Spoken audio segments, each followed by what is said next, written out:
युगे युगे स्वामी हरन्त दुःखं दातारमुक्तं पुरुषं पुराणं चरणारविन्दं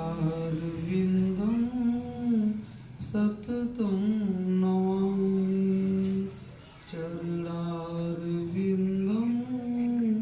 सततं नमामि। बोलिए सद्गुरुदेव की।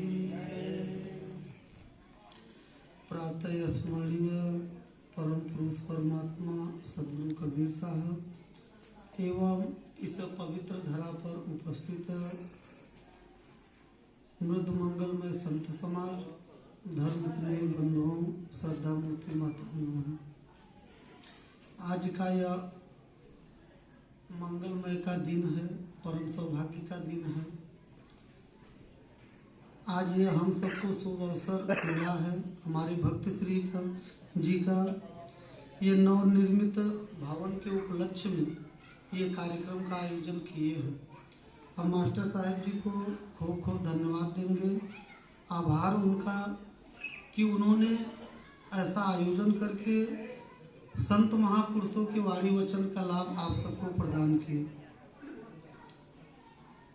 और आप सब सभी धर्म प्रेमियों को खूब खूब धन्यवाद है कि आप सब अपना अमूल्य समय निकाल करके इस कार्यक्रम की शोभा आप सब बढ़ाएं, इसलिए आभार आप सबका।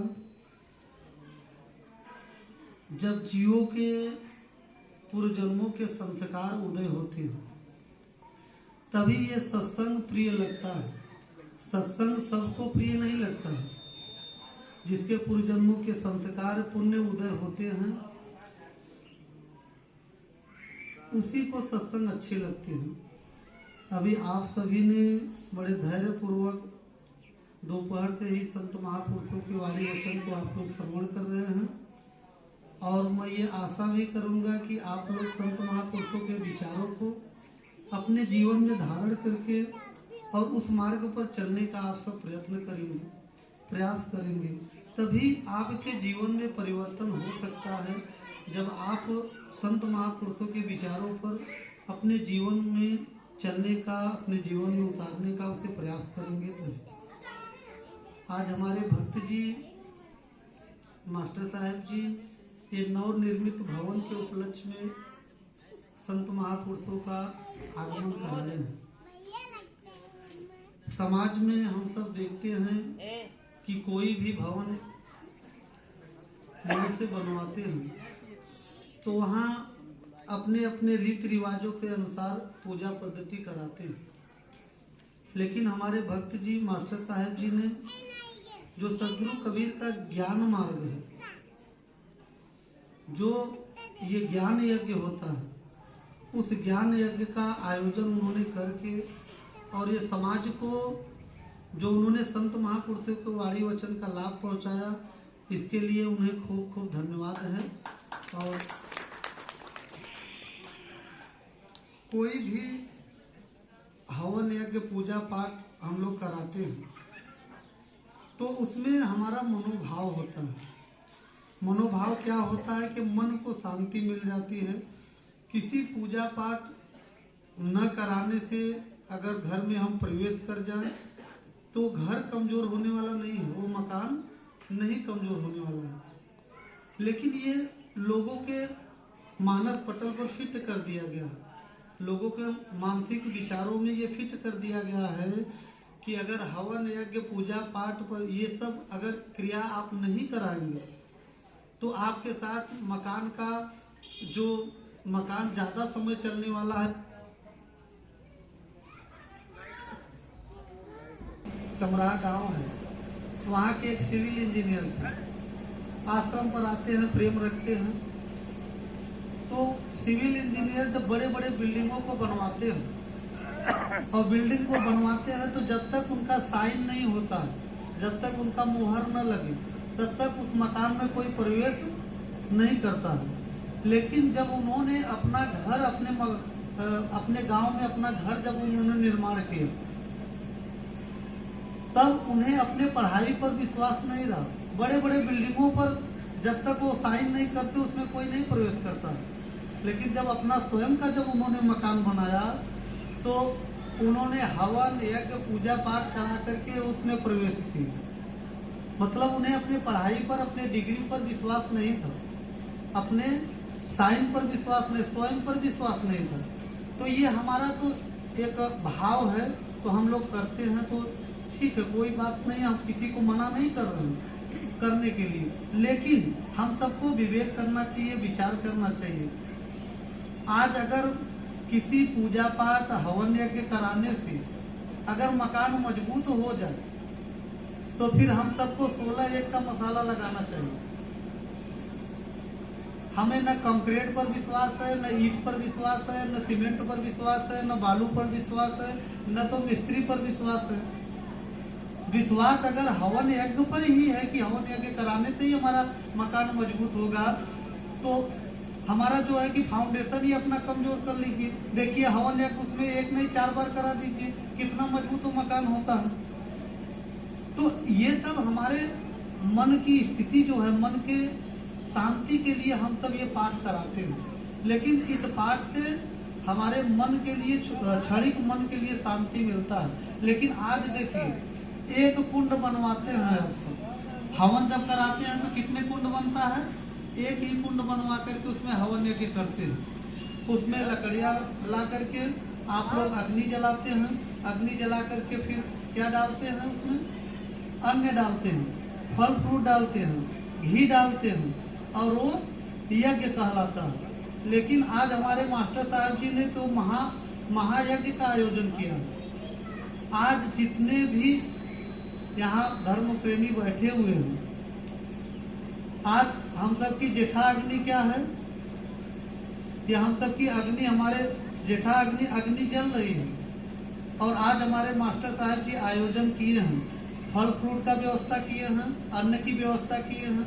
आज जितने लोग यहाँ भोजन प्रसाद पाएंगे, हमारा ये पेट ही एक कुंड है, इसमें अग्नि जल रही है जेठा अग्नि, और इसमें अगर हम फल फ्रूट अन्न डाल दे रहे हैं तो जितने लोग हैं उतनी कुंड समझिए है, और भोजन जितने लोग करेंगे वो महायज्ञ कहलाएगा। आज ये तो हमारे मास्टर साहब जी को खूब धन्यवाद है कि आज इतने लोगों का ये महायज्ञ का आयोजन उन्होंने किया है। तो आज हम सब सदगुरु कबीर के विचारों को श्रवण कर रहे हैं। सदगुरु कबीर एक ऐसे महापुरुष का नाम है, और उनको नाम को बताने की जरूरत नहीं है, लेकिन आज सदगुरु कबीर एक ऐसा नाम है कि पूरे संसार में जितने भी महापुरुष इस धराधाम पर आए, सब महापुरुषों के ऊपर पच्छा पच्छी का दाग लगा हुआ है। कोई भी महापुरुष आप देख लीजिए। मैं कबीर पंथ हूँ, कबीर पंथ से मैं जुड़ा हुआ हूँ, इसलिए मैं नहीं कह रहा हूँ।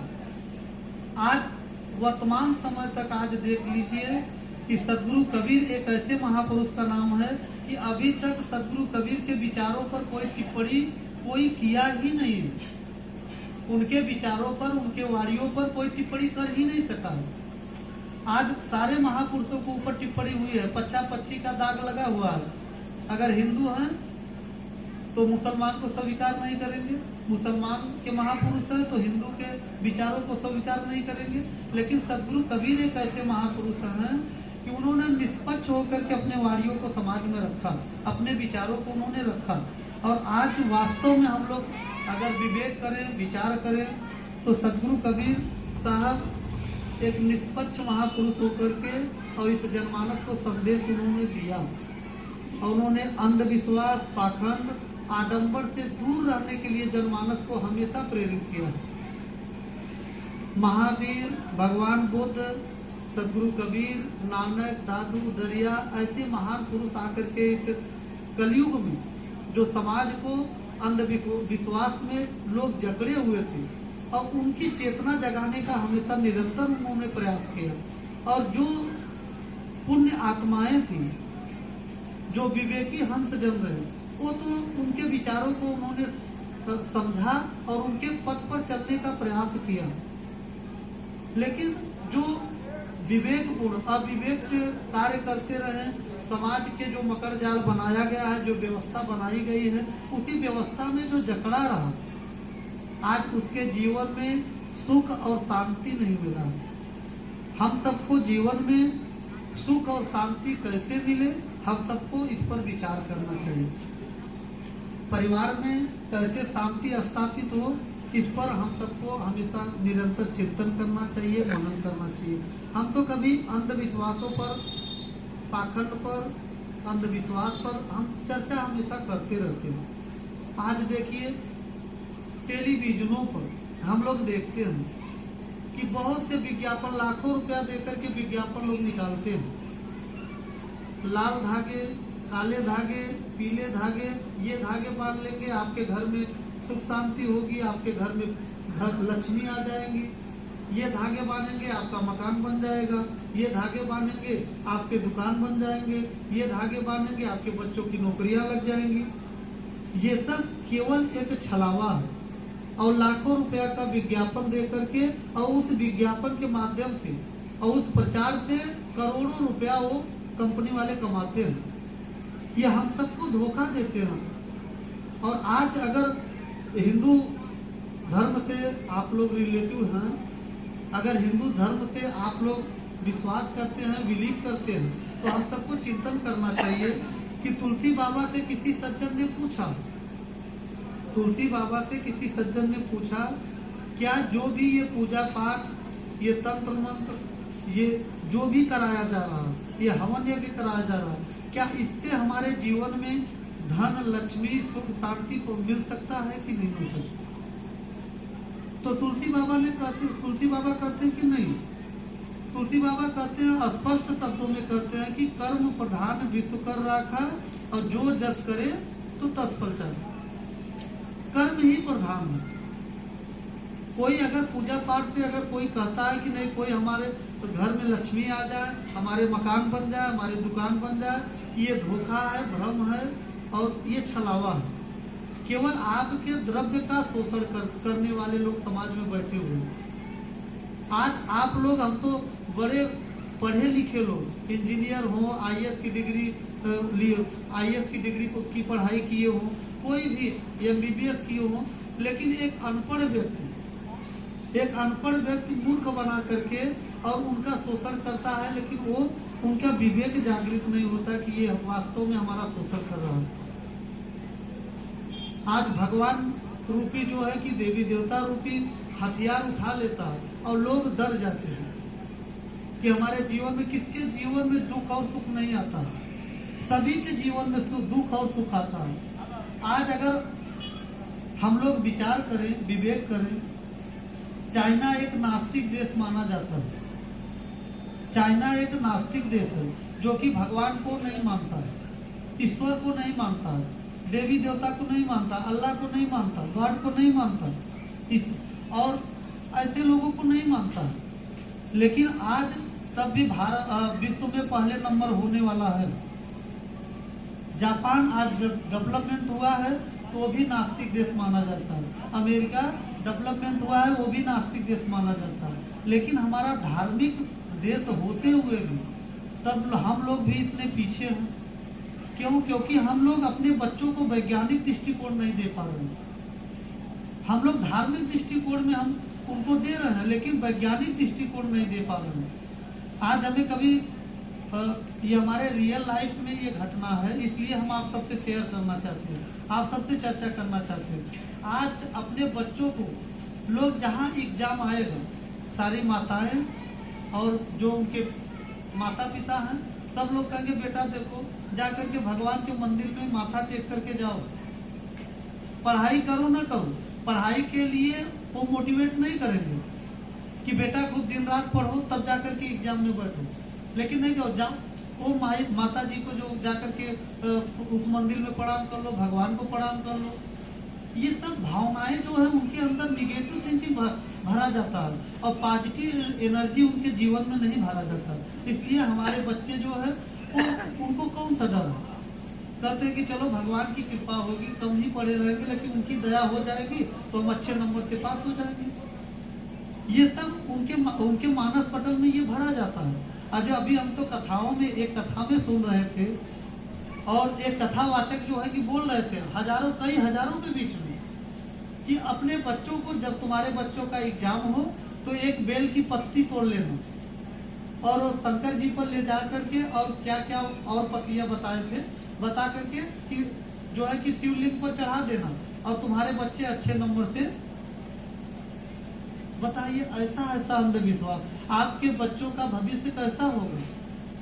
आपके बच्चे का लाइफ कैसा होगा? हम सबको चिंतन करना चाहिए, इस पर मनन करना चाहिए। ये समाज को केवल वो चाहते हैं कि आपके बच्चे आगे न बढ़े, आपके बच्चे वैज्ञानिक दृष्टिकोण न हो, शिक्षित हो जाएंगे तो तर्क करेंगे, आप जो विचार देंगे उस पर तर्क करेंगे।